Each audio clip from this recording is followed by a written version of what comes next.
Terima kasih saudara Anda masih bersama kami.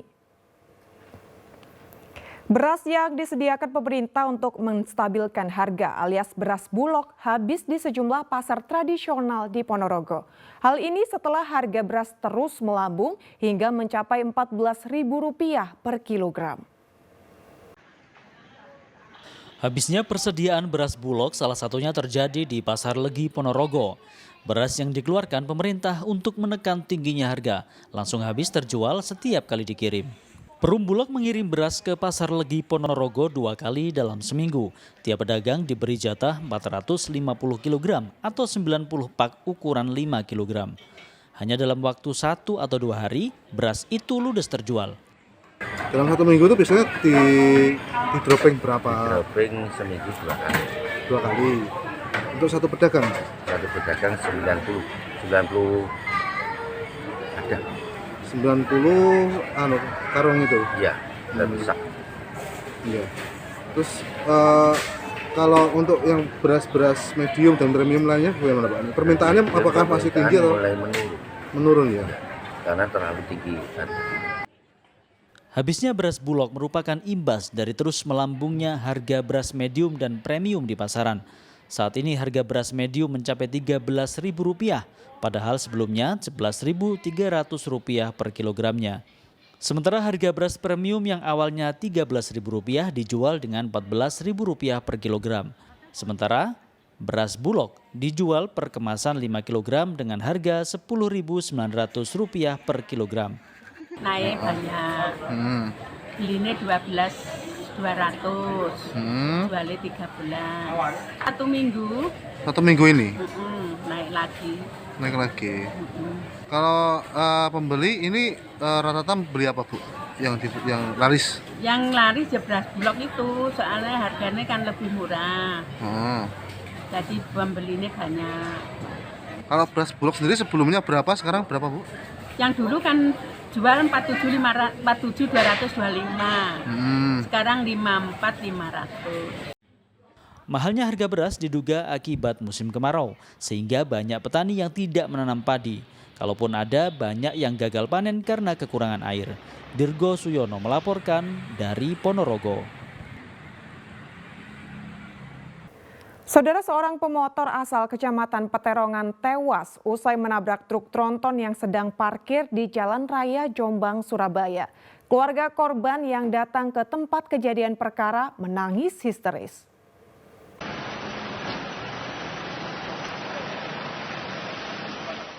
Muhammad Zulfikar Alfian, pengendara motor tewas di Jalan Raya Nasional Jombang, Surabaya usai menabrak truk tronton.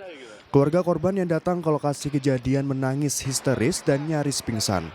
Awalnya korban mengendarai motor melaju dari timur Surabaya ke barat ke arah Jombang. Pemotor naas ini diduga bersenggolan dengan pengendara motor lain hingga terjatuh dan menabrak truk yang sedang parkir.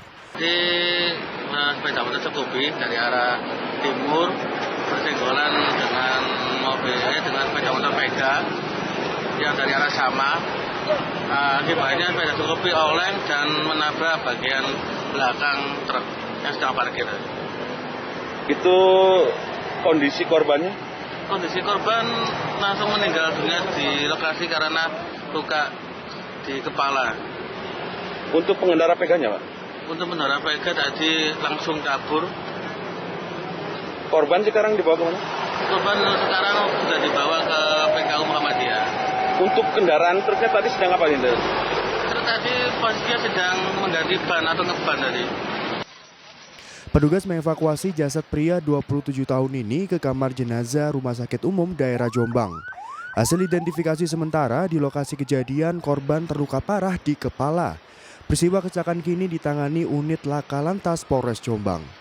Dwi Mujiarso melaporkan dari Jombang.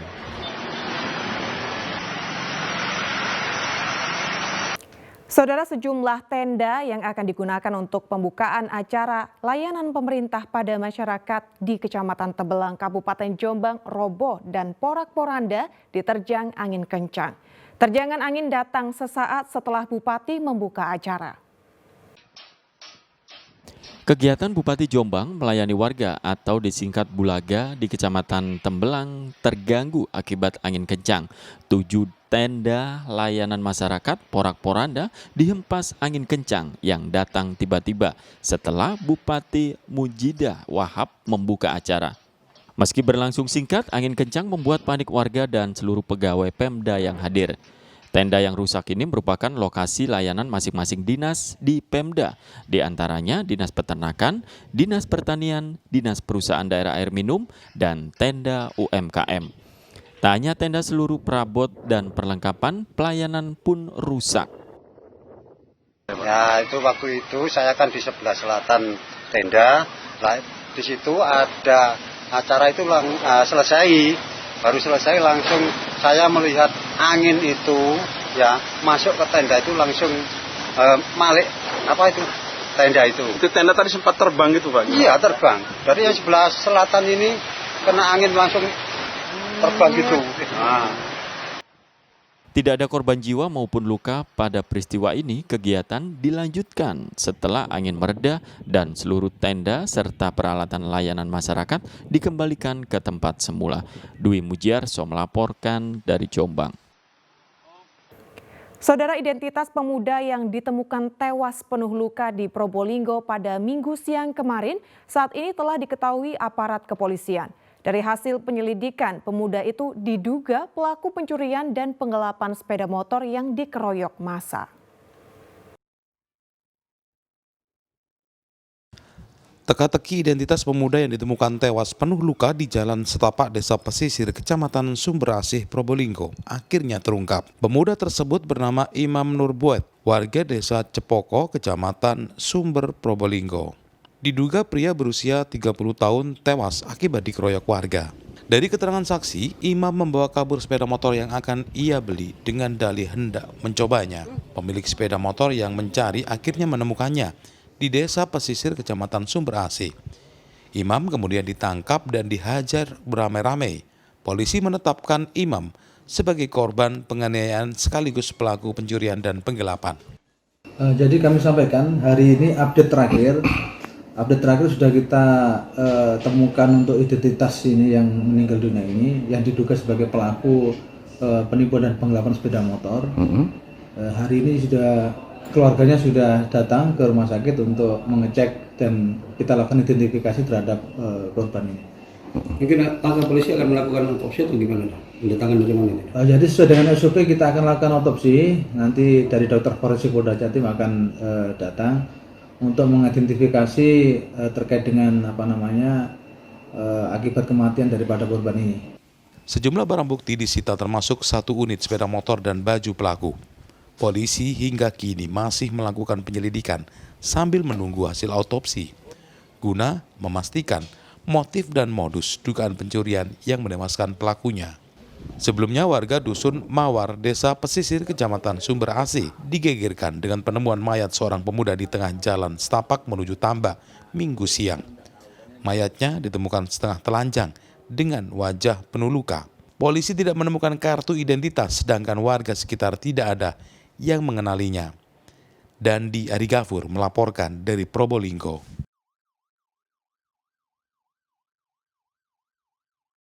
Saudara, jelang peringatan Maulid Nabi Muhammad menjadi berkah tersendiri bagi para perajin cobek tanah liat di Mojokerto. Omset mereka meningkat 3 kali lipat hingga mencapai 45 juta rupiah pada bulan September ini.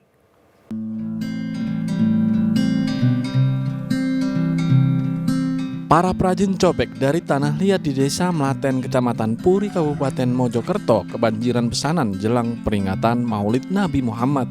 Salah satunya dialami Muhammad Solikin. Pria 35 tahun ini menjadi perajin cobek sejak 2014 silam. Dengan dibantu 5 karyawannya, dalam sehari mampu memproduksi 700 hingga 800 cobek tanah liat berbagai ukuran. Cara pembuatan cobek, tanah liat direndam air selama 4 hari, lalu dibentuk seperti balok kayu dan dipotong kecil-kecil untuk dicetak di mesin pengepresan. Cobek kemudian dihaluskan dan diberi pewarna alami. Selanjutnya dikeringkan di bawah terik matahari dan dibakar di tungku selama 5 jam. Solikin mengaku jelang peringatan Maulid Nabi Muhammad, omset peningkatan hingga 3 kali lipat. Jika bulan-bulan sebelumnya rata-rata hanya 15 juta rupiah, pada bulan September ini omset naik menjadi 45 juta rupiah. Ya, alhamdulillah Mas, omset meningkat tajam sekitar ya 2 kali lipat, 3 kali lipat bisa. Dibandingkan dari bulan-bulan biasa Mas? Iya. Itu pengirimannya kemana Mas? Pengirimannya kalau acara Maulid Nabi itu rata-rata daerah Pasuruan. Pasuruan? Iya. Kalau hari biasa antaranya 5.000 biji, 50 biji. Kalau Maulid Nabi bisa 2 kali lipat, 3 kali lipat. Hampir 10.000, hampir 15.000 biji. Pengiriman saya paling jauh itu luar pulau, Kalimantan Utara, Tarakan, sama Sulawesi Selatan, Batam itu, ya sama NTB, NTT, sama Sumatera. Harga cobek bervariasi sesuai dengan ukuran, mulai Rp2.000 hingga Rp15.000 per biji. Pemesan biasanya dari Pasuruan, Surabaya, Malang, hingga dari Kalimantan, Sumatera, NTT, dan NTB. Dia Eko Purwoto melaporkan dari Mojokerto.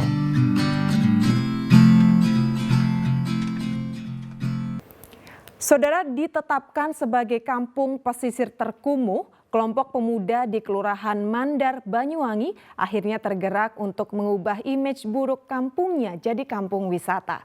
Sampah yang berserakan di muara sungai diangkut menggunakan perahu sampah yang dibuat oleh para pemuda setempat. Permukiman pesisir Kelurahan Mandar, Banyuwangi tahun 2017 silam tampak kumuh, kotor, dan bau sampah. Tak heran kampung Mandar sempat dinobatkan sebagai kawasan terkumuh di Banyuwangi oleh Bupati. Predikat buruk yang diterima kampung ini tak membuat warganya meradang.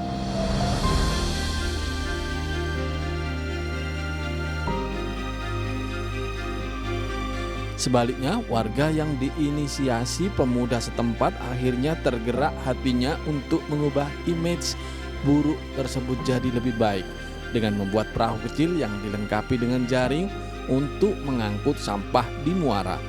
Dalam sekali jalan, perahu ini bisa mengangkut 1 kuintal sampah. Setelah 5 tahun, muara sungai yang berada di kawasan pantai Bum ini akhirnya bersih kembali.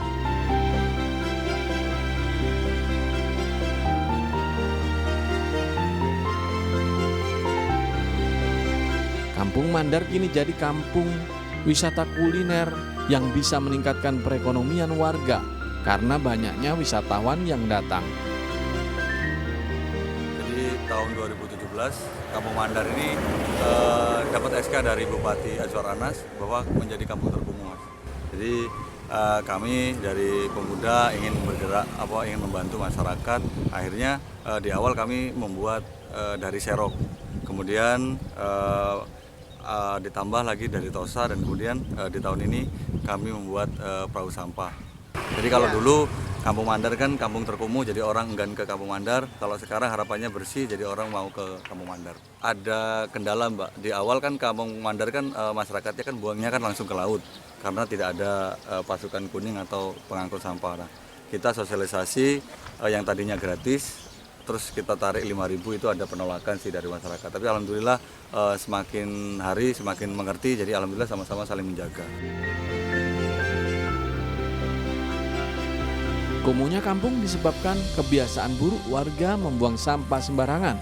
Namun melalui kampanye-kampanye yang dilakukan para pemuda, lambat laun kebiasaan buruk ini berhasil diubah. Warga mulai sadar dan memilih membuang sampah pada tempatnya. Taufik Ferdiansyah melaporkan dari Banyuwangi.